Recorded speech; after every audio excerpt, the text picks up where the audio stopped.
Hello, I'm Dr. Robert Davis with the Denver Task Force to Reimagine Policing and Public Safety. Let me tell you why transforming our community's alliance, TOCA, is so important to me. I was born and raised in Southeast Washington, D.C.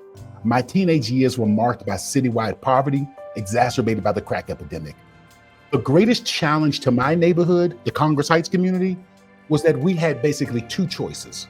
One, we could allow the drug dealers and violent criminals to take over our communities.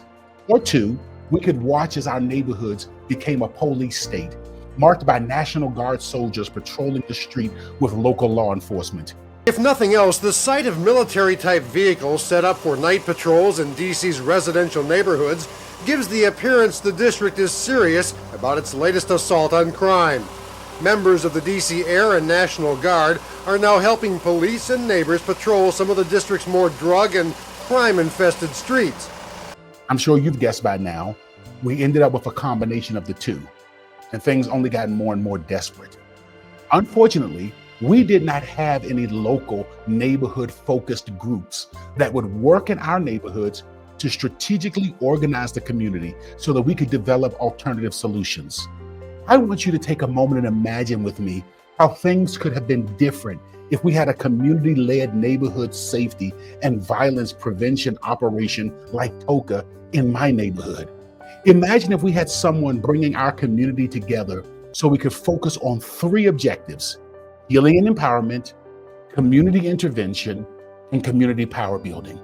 Imagine if my neighborhood had what TOCA calls community navigators. These are people who would meet with neighborhood associations, homeowner associations, community organizations, and faith leaders to develop a neighborhood cohort to identify community-centered public safety solutions.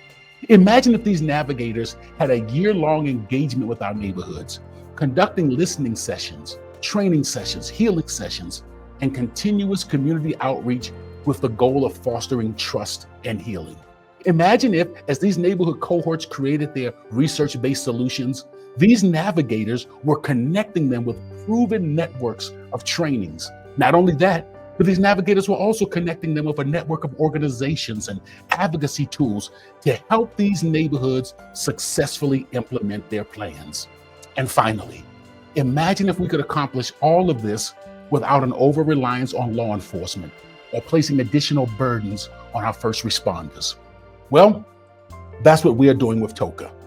And let's partner to bring Denver this community-focused initiative. Thank you.